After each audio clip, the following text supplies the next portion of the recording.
শুধু ভালো বই পড়লে বা সমস্ত প্রশ্ন কমন আসলেই পরীক্ষা কিন্তু ভালো হয় না। পরীক্ষার আগে আজকে যে কথাগুলো বলবো সেই কথাগুলো পরীক্ষার আগের রাতে অবশ্যই মানতে হবে, তবেই তোমার পরীক্ষা ভালো হবে। কারণ পরীক্ষায় কি পড়েছো, কোনটা এসছে, এর থেকেও আমি মনে করি এগুলো গুরুত্বপূর্ণ। কারণ ওই সময় তোমাকে অনেক ম্যানেজমেন্টের উপরে কিন্তু ধ্যান দিতে হবে, তোমাকে অনেক স্মার্ট ওয়ার্কের উপরে কাজ করতে হবে, টাইম ম্যানেজমেন্টের উপরে কাজ করতে হবে, mental peace, calm and cool থাকার উপরে কাজ করতে হবে। কোনো কোশ্চেন তুমি টেনশনে ভুলে গেছো, তো সেক্ষেত্রে সেই কোশ্চেনটাকে আবার রিভাইভ করে নিয়ে আসা কিভাবে পসিবল, তার উপরে কিন্তু কাজ করতে হবে। তাই পরীক্ষা দিতে যাবার আগে এই ভিডিওটা অবশ্যই মন দিয়ে দেখে যেও। তোমাদের প্রত্যেককে অনেক ভালোবাসা, তোমাদের এই প্রিয় চ্যানেল আজকে অনেক দূর এগোচ্ছে। তোমাদের প্রত্যেককে অনেক অনেক ভালোবাসা। তোমাদের বলে রাখি, এটা কিন্তু উচ্চ মাধ্যমিক পরীক্ষা, অর্থাৎ জীবনে বোর্ড পরীক্ষা শেষ, কিন্তু পরীক্ষা শেষ নয়। তোমাকে আরো পরীক্ষা দিয়ে যেতে হবে। নিজের মানুষের কাছে নিজেকে যোগ্য প্রমাণ করার পরীক্ষা এবং সমাজের কাছে নিজেকে প্রতিষ্ঠিত হওয়ার পরীক্ষা, নিজেকে নিজের পায়ে দাঁড় করানোর জন্য যে পরীক্ষা, অনেক পরীক্ষা রয়েছে। তো সবে শুরু, তবুও এই পরীক্ষাটা স্মরণীয় করে রাখতে, তোমাকেও ভালো রেজাল্ট করতে আজকের কথাগুলো ভালো করে অর্থাৎ মন দিয়ে শুনতে হবে। পরীক্ষার রাত অত্যন্ত গুরুত্বপূর্ণ। অনেকে যে ভুলটা করে থাকে, পরীক্ষার রাতে তারা রাত জেগে ফেলে। এটা একদমই করা যাবে না।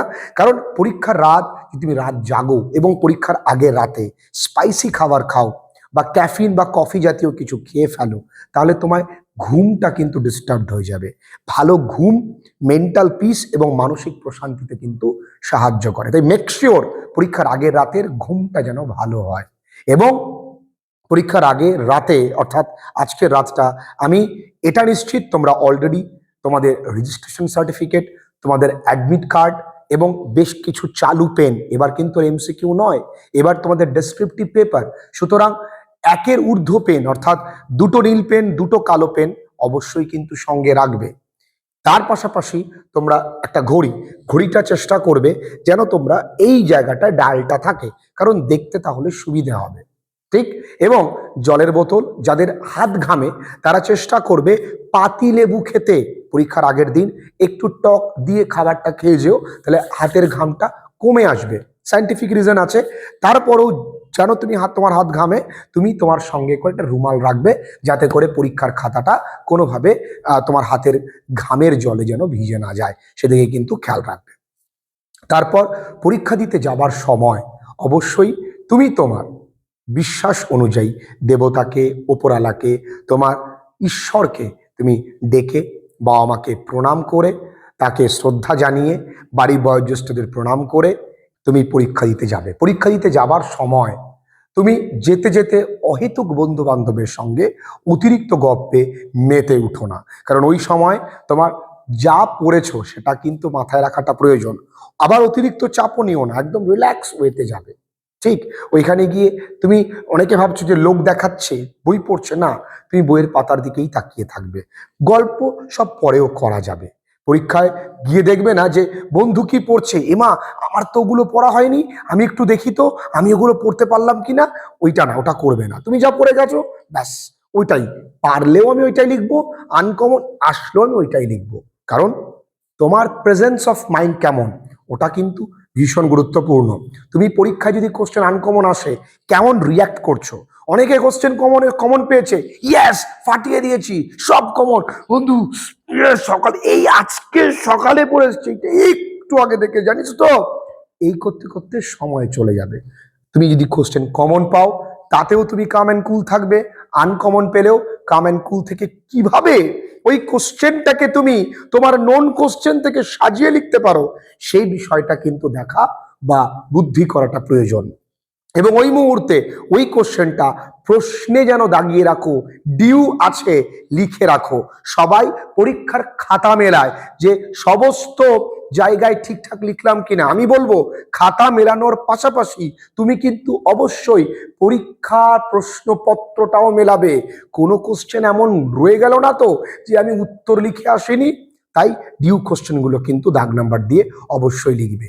খুব ঠান্ডা মাথায় তোমার রোল নাম্বার, রেজিস্ট্রেশন নাম্বার, খুব ঠান্ডা মাথায় মিলিয়ে মিলিয়ে দেখবে, যেন মেক শিওর যে তোমার ইনভিজিলেটর বা টিচার যেন তোমার খাতায় সই করে, এটা কিন্তু নিশ্চিত হতেই হবে। আরো একটা জিনিস, পরীক্ষার হলে ঢোকার আগে চেষ্টা করবে তোমার কানের গোড়ায় এবং ঘাড়ে একটু জল দিতে, কারণ এই দুটো জায়গা গরমটা বেশি হয়ে যায়, টেনশনটা বেশি যখন হয় তখন এই দু জায়গায় গরম হয়। তো এই দু জায়গায় তুমি কিন্তু জল দিয়ে রাখলে দেখবে ভালো হয়। চেষ্টা করবে একটু ভ্রামারি প্রাণায়াম করার আগের দিন বা ওই দিন সকালবেলায়, যাতে করে তোমার মনোসংযোগটা একটু ঠিকঠাক থাকে। ভীষণ সোজা, তুমি পারবে, আমি তোমাদেরকে বহুবার বলেছি। পরীক্ষায় নিজের সর্বোচ্চ দেবার চেষ্টা করবে, কিন্তু এটা নয় যে তুমি কিছুই পারছো না সাদা খাতা দিয়ে আসবে, এমনটা করা যাবে না। হ্যাঁ, কোশ্চেন আনকমন এসছে, কিন্তু আমার প্রেজেন্স অফ মাইন্ড আমি এমন ভাবে লিখবো স্যার যেন বুঝতে না পারে তুমি আনকমন কোশ্চেন অ্যাটেম্প্ট করেছো। তুমি স্যারকে বুঝতে দিও না যে তুমি আনকমন কোশ্চেন অ্যাটেম্প্ট করেছো, তুমি বুঝতে দিলেই তবে তিনি বুঝবেন, না হলে কিন্তু তিনি বুঝবেন না। পরীক্ষায় নতুন পেন দিয়ে লেখার চেষ্টা করো না, চালু পেন রেখো। অতিরিক্ত কাটাকাটি করো না। যদি তোমার ভুল হয় একবার স্ট্রাইক করবে, বানান ভুল লিখবে না, বেসিক গ্রামারের জায়গাগুলো ভুল করবে না, এবং প্রত্যেক পৃষ্ঠায় পিটিও লেখার প্রয়োজন নেই। অতিরিক্ত ডিজাইন করতে যেও না। মার্জিন না টানলেও চতুর্দিকে একটা ভাঁজ করে যেন একটা বক্স মতন তৈরি করতে পারো, সেদিকেও কিন্তু নজর রেখো। প্রত্যেকের পরীক্ষা ভীষণ ভালো হবে। আমি ঈশ্বরের কাছে প্রার্থনা করি তোমরা প্রত্যেকে ভালো পরীক্ষা দাও, তোমরা প্রত্যেকে জীবনে প্রতিষ্ঠিত হও, কারণ তোমাদের জয় আমার জয়। আমার এই পরিশ্রম তখনই সাফল্যমণ্ডিত হবে যদি তোমাদের সাফল্যে তোমাদের মুখে আমি হাসি দেখতে পাই। তোমাদের জন্য পরিশ্রম তুমি লাগাতার করছি। আজকে শুধু ভিডিও দেওয়া নয়, বছরের প্রথম থেকে আজ পর্যন্ত আমি কিন্তু এমন একটা দিনও নেই তোমাদের জন্য পরিশ্রম করিনি, কারণ তোমরা আমার পাশে ছিলে, তোমরা আমার পাশে আছো, আগামীতেও থাকবে। খুব ভালো থেকো, খুব ভালো করে পরীক্ষা দাও। Best of luck.